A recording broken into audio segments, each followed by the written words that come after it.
meqense jemi në radio. Sa serioz u bë.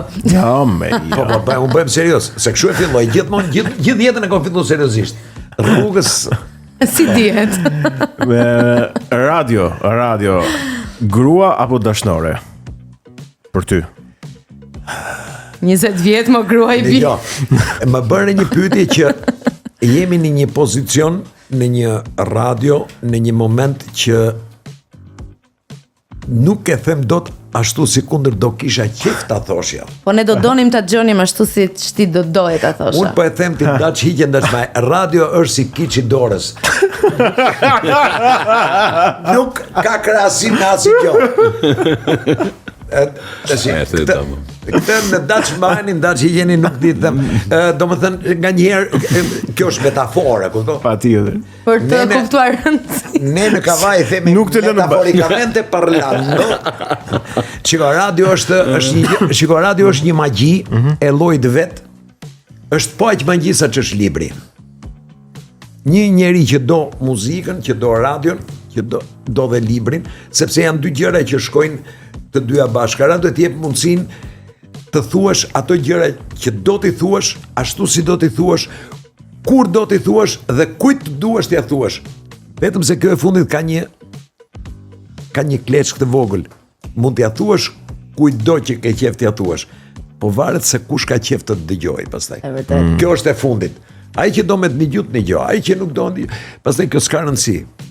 Shiko, është fuqi, është realisht fuqi i radio dhe nuk e di pse në mendje më erdhi tani ajo situata e krijuar atëherë me luftën e botëve.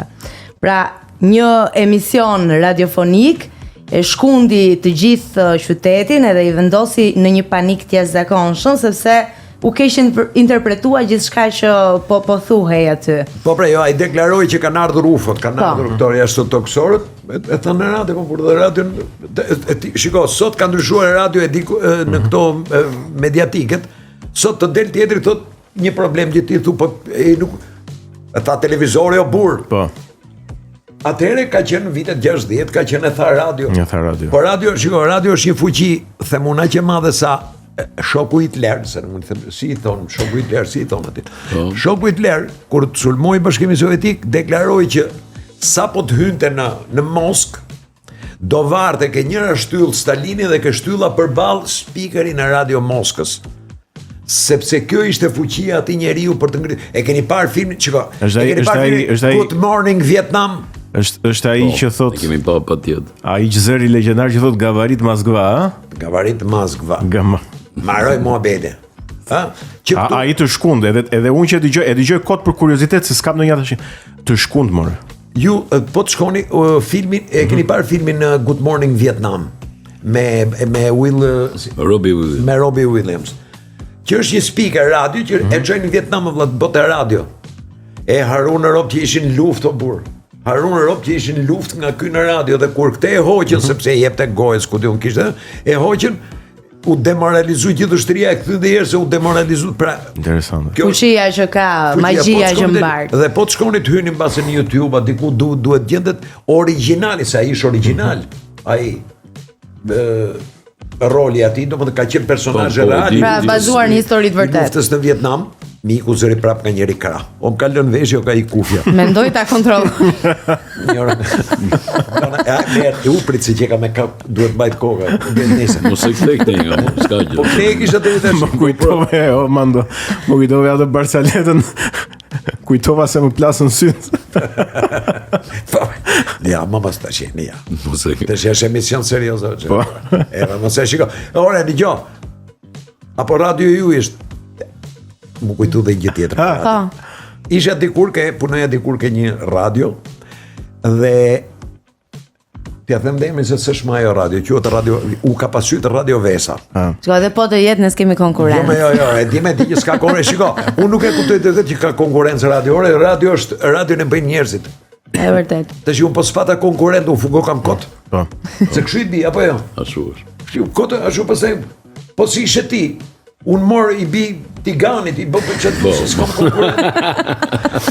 Edhe në atë radio, në atë periud, bashkë me mua ishte edhe Naun Shundi, që nuk është më mes nesh Rafmet Past, miku i përbashkët i joni, aktorët, se dysh.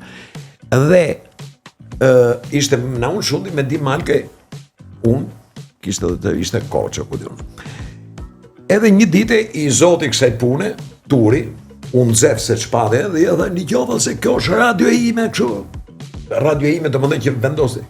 Ju këthy na unë me atë qetësinë e vetë, se ishte është personazh. Turi tha, në momentin që unë kam hyrë këtu, tha, dhe jam ullur ke ky mikrofoni, kjo radio është e imja, tha. Kështu që sa më dhimbset mua, tha, nuk të dhimbset ty. Turi, që ishte i mençëm, e kuptoi, edhe nuk e zgjati më muhabeti. Pra radio t'jep mundësinë të bësh pronar, në kuptimin e mirë të fjalë, të bësh pronar i mikrofonit. Mikrofoni është armë, që t'jep mundësinë të i gjush kujt të dush, ta morësh dhe nishon. Problemi është si e përdor këtë armën. Është jashtëzakonshme. Dhe të dy ju keni forma të ndryshme se si e përdorni këtë armën që keni, këtë mikrofonin. Përmes këngës, Ky ka oratorin. Se më kujtua se Ky ka melodin. Po, melodia. Tash imagjino, është një slogan që unë kam ndërmend ta zhvilloj dhe ta çoj përpara në një gjë që po bëj, që thot kënga, disa akorde muzikore të cilave ju bashkohet fuqia e fjalës. Këto të dyja bëjnë këngën. Hiq njërën, nuk ka më këngë. Është emër e mbi emër, ne në kavaj themi nome po njome. Pra është një identitet që nuk funksionon me gjysma. Është një identitet.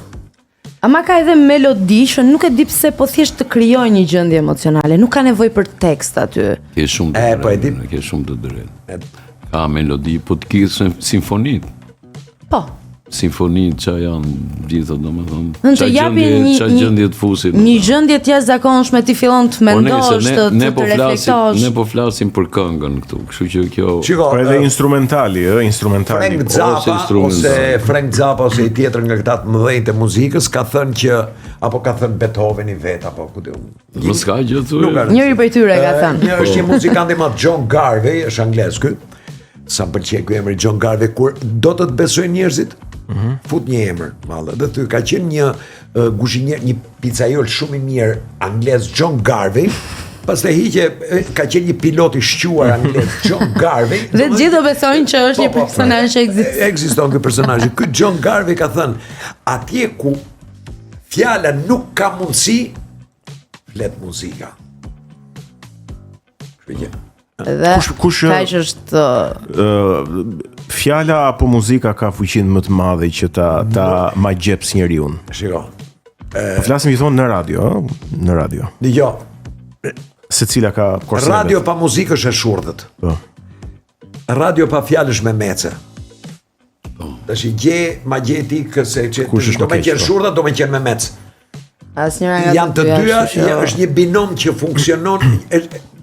Radio funksionon mbi këtë binom. Fjala duhet për të bërë shoqëri, muzika duhet për të përkëdhel. Po, bravo. Bravo, për të tjetër. Ti skeç ato më mas të. Mandi, se unë me Violën jemi në pozitin që të kërkojmë këshill aty, se ti ke një jetë kushilla? Këshilla. Këshilla. Se ti ke një jetë në radio, ke bërë emisione pa fund, edhe ti se mban mend sa emisione ke bërë, tani mbase edhe mban mend. Je një zë që të kanë dëgjuar të gjithë, përfshirë ne këtu, në makinat tona, në shtëpitë tona, në netet e dimrit, po e përmend këtë si ndjesi sepse është e jashtëzakonshme në disa, po themi, mude, gjendje të caktuara të dëgjosh radio, edhe sidomos nga një personazh. Sa do të kishte kapur mandi te kjo fjala mood tani. Çfarë sekretesh mund të na zbulosh ti duke na i mësuar, kështu sekrete publike, megjithëse jemi edhe me dëgjuesit tan. Si të bëhesh një speaker i fuqishëm, që do si ai gavarit Moskva, ë? Atëherë. Ne në shkollë sa pedagog tanët, ti kë ke pas pedagog kursi? Birçën. Edhe unë kam pasur profesor, do të di ke 3 vjet mbrapa, 2 vjet, 3 vjet. I gjersa Birçën kapi 3 vjet. Të madhin Birçë Asko, ë? Të madhin. Gjok tu ti, madha po i voglet di unë. Po. Bjerë, tash unë kam pas pedagog Birxha Askën, kam pas Sa Doktrovën, kam pas Viktor Zhudin, kam pas Sander Perosin, kam pas mos të edhe ti ke pas një plejad. Ti ke pas emra më të mëdhenj. Kam pas ka qelluar, kam pas, pastaj mbi të gjitha kam pasur fatin dhe ky është fat që në 3 vjetët e shkollës kam pasur pedagog individual të fjalës artistike Prokop Mimën. Edhe Vera Zhen, po Prokop Mima ishte, domethënë, ishte filozofi i shprehjes në skenë. Dhe nga të gjitha pedagog, besoj mos më lër të gaboj, ne na kanë mësuar një gjë, që skena, pavarësisht se skena është me sikur, ky sikuri nuk është që sikur të nxehesh ose sikur të bën kështu, jo, është sikur ti ishe në këtë situatë. Ky si do veproje, pra ky është sikuri i skenës.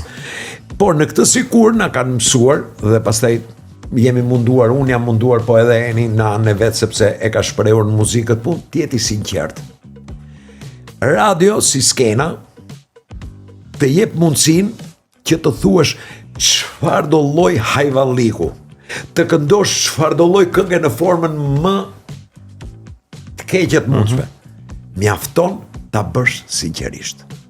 Po e bëre sinqerisht, nuk ka për të thonë njeri këti te gabove një akord, jo më burë, se nuk ndjek njeri akordës, unë kam ardhur këtu, jo për të vënë në provë diksionin, njerëzit të besojnë, është e çuditshme, këtë e kam me të provuar që ka pasur ditë që kam shkuar në radio për shembull në një moment që po i lodhur jo shumë të mirë.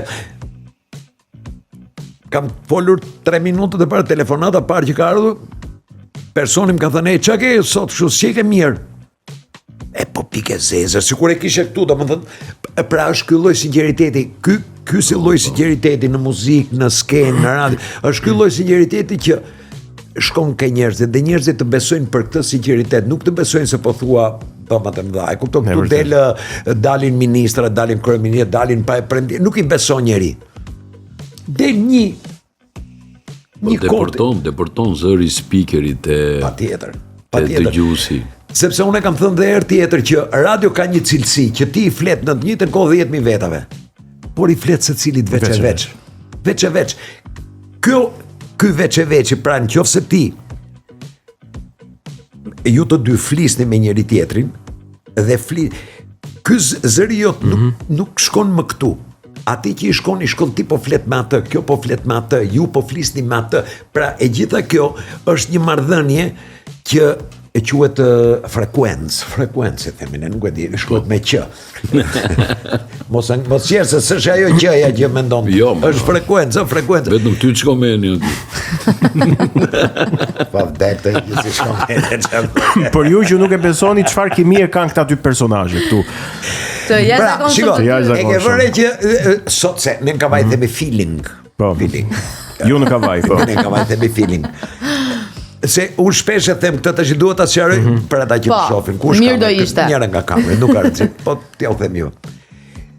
Dikur, ca vite përpara unë duke zbritur me makinë drejt jugut të Shqipërisë, pa pritmas hasni një tabel nga ato mbi autostradë, ato tabelat e mëdha bëqill, ku shkruaj Kavaja Nord, italisht, dhe 100 metra më tutje Kavaja Sud.